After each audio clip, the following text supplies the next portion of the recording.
I can't get to running back over a player like that at a position that you still need to work on, that you're not sure you have an answer for. And even if he weren't there, I'm still looking edge rusher. I'm not looking running back there. 10, Chicago Bears, Ashton Jeanty. And they write, Jeanty's 158 forced missed tackles on run plays in 2024 is a PFF-era record. Bottom line, Jeanty is a total package, backfield playmaker with impressive balance, footwork, vision, explosiveness, and big play ability reminiscent of Alvin Kamara. He is a first-round offensive weapon who can succeed behind any blocking scheme. And that means that Will Campbell's on the board and they pass. And if the Bears were to do that, I think it would be a mistake. They've got Will Campbell going next to the San Francisco 49ers, Yerk. And the 49ers should be jumping for joy. I think they probably would. They would be jumping for joy. Ever since Alvin Kamara was a third-round pick, by the way. Yes, he was Just a third so round. we understand. He most certainly was. The best running back since Alvin Kamara, who was a third-round pick. So you just have to be good at your job and know what you're doing. Remember what Sean Payton told us about Alvin Kamara's workout? Remember what Sean Payton told us? Because he went. He was hoping nobody else saw him. He was. And do you remember he told us the only reason he went is because their running backs coach, it was like something weird had happened where it was like, go figure, the pro day coincided with like his running backs coach at the time, like his daughter's graduation or something, right? Springtime. It was like there was something weird. Like Sean went, he told us this story. He went from Lubbock for the Mahomes day, where he obviously was, right, to Tennessee for Kamara's pro day. And he said, I just saw in back-to-back days the two best position workouts I've ever seen in my life. Patrick Mahomes in Lubbock and Alvin Kamara. Kamara was Tennessee, right, guys? Yeah, Tennessee, right? Yeah, he was Tennessee. He said, I saw in back-to-back days the two greatest position workouts I ever saw in my life as a coach. He's never rushed for 1,000 yards, too. That's something that I feel like... Kamara? Yeah, not once. I'm not in his whole career. He's got to have over 1,000 yards from scrimmage, though, right? For sure. He's got the receiving end there. I'm surprised at rushing, that, no, never. 932, 898, 897, 950 last year in 14 games. He's only played a 16-game schedule once, and it was his rookie campaign. Maybe that's why. Touchdowns, though, 60 touchdowns via the rush. 85. And 25 touchdowns via the pass. He's got 85 touchdowns. One more in the return game. Yeah, He's got good. One more in the return game, Carm. Ben Johnson finally went to a pro day this past weekend, too. Him and Dennis Allen were at the Michigan pro day. The Michigan pro day? Yeah. He was at the hockey game yesterday, wasn't he? Yeah, Did I see that? He was at the Hawks game and the Hawks scored a touchdown. 7 goals, 7-4 victory, Carm. I saw that. After 7 straight losses, they put a 7 spot on. Sevens are wild. Yep. We got that going for us. If Will Campbell was there, we talked about this a lot on Friday, I feel like, at Hardwood Hookie, because we looked at the Circle Tavern? Yeah, at Circle Tavern. We looked Good time we had at We Circle had a great Tavern. time. Yeah. Great crew in Elmwood Park. So much fun. I love Hardwood Hookie. It's become an annual tradition, the live shows during the first 2 days, and then we stick around for the watch parties. Do it again in 2026. Give me a thumbs up or a thumbs down. Hardwood Hookie, thumbs up? Yes. Spring trading. Thumbs down. Oh, well, we got to do it tomorrow, Carm. You guys are lucky Danny's on vacation. I look forward to being with Hoodie tomorrow.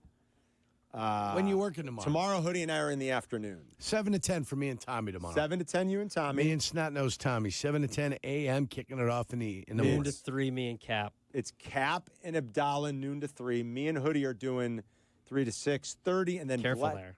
You're hosting 2 to 6. 3 to 6. Oh, right, smart ass. You know. And then it's Bleck and Jesse. Bleck and Jesse. We get to crosstalk with Bleck and Jesse tomorrow. All Wonderful. Right. We talked about this on Friday, though. Like, if Will Campbell were to be there at 10, I don't know. To me, it seems like you run and you turn the card in. Sprint to the podium? I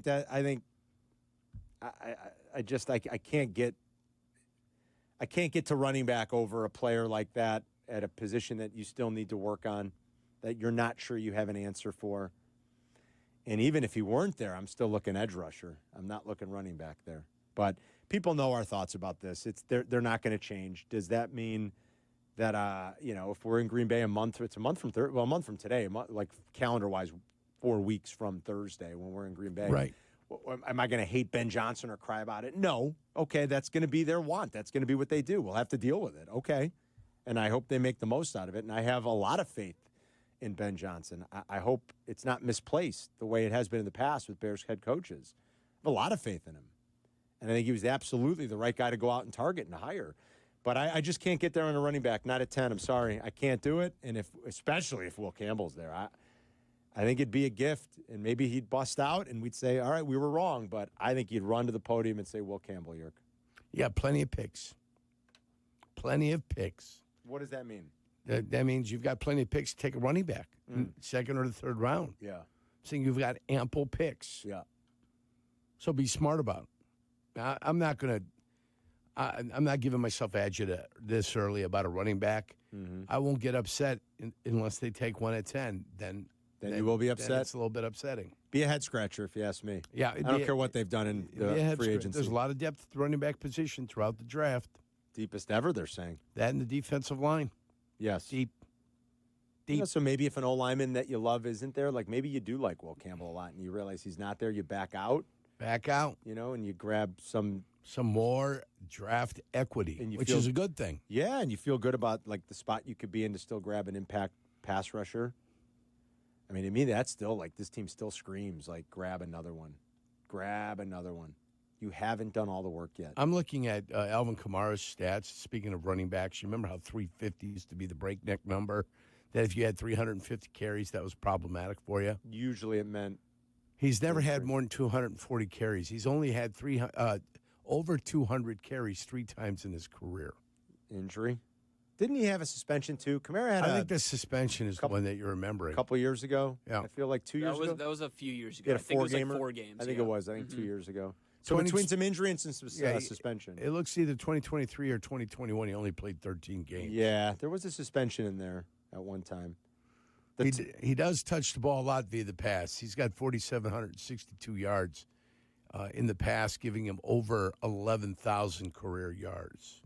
Yeah, he's got 11. He's got over 11,500 career yards from scrimmage. Yeah. It's a lot of yards. I mean, it's a lot of touchdowns. 85 touchdowns. Yeah, very productive player. That's a lot of touchdowns. He had 21 one year. 18 another year. So I mean, he's had seasons. But if you look at his last 5, they're definitely trending a different direction. Well, listen, we've done the exercise a million times, Yerk, where you can list off all the impact guys that you find at various points in the draft at running back. San Fran's done it with late round picks and some undrafted free agents over the years too. They've been quite successful at it. We did the grid today, the football grid, the contest. We could have used Alvin Kamara as an Alabama running back. He started at Alabama? He started at Alabama, yeah. Jeez, I don't even remember that. And went to Hutchinson Community College in 14, ended up in Tennessee in 15 and 16, yeah. Short time at the University of Alabama, rough experience. Knee surgery during the preseason, redshirted as a true freshman. There you go. Unable to break into the recruitment class that featured Derrick Henry, T.J. Yeldon, and Kenyon Drake. That's a good class. Yeah. That's what happens when you get nothing but studs out of school. That's right. Somebody's got to be the 4th-string quarterback. Yeah, right. Somebody has to be the 4th-string quarterback. Carm, all that according to Wikipedia. I got a credit. I was reading, so you've got a credit. Good for exactly what you were not doing. A lot I don't of want to be accused of plagiarism or taking other people's thoughts and written word. Good. A lot of people thinking that Jeanty's very much in play for the Bears. We'll see how this problematic. goes. That's problematic. In a month. If they got him at 18, they backed up to 18, got more, and they got him at 18. That's interesting. I wouldn't mind it as much because you gave me more. Yeah. Then he went at 18. Yeah. Nobody's guaranteeing that Ashton Jeanty is going at a certain time. Yeah, I mean, I have seen a few mock drafts as far down as in the late teens, early 20s. Yes. Back it on up. For Ashton Jeanty. Back it on up. And then if you get him out of there with more draft equity, good for us. I think I heard McShay say at one point, too, during this process. Todd McShay, that there are some teams that he's spoken to that don't have Jeanty as the top-rated running back. They have Hampton. The kid from North Carolina. Or Marion Hampton. I like Travion Henderson a lot. I mean, what do I know? I mean, I'm not a professional Is that scout. the Ohio State guy? Yes. Who's the Iowa kid? That's Caleb Johnson. Okay. I like... 2 Calebs. Wow. Do you think you'd be able to handle that? I would be able to handle that, Okay. Just making sure. I like Travion Henderson a lot. I don't know. He seems to fit Johnson's offense, too. And, like, if he's looking for, like, a Jahmyr Gibbs type. And I'd be careful to say anybody's Jahmyr Gibbs. I mean, you're talking about one super explosive, phenomenal talent. I mean, I get how talented he is. He thrives in that system because of their scheme and their personnel, in addition to his great talent.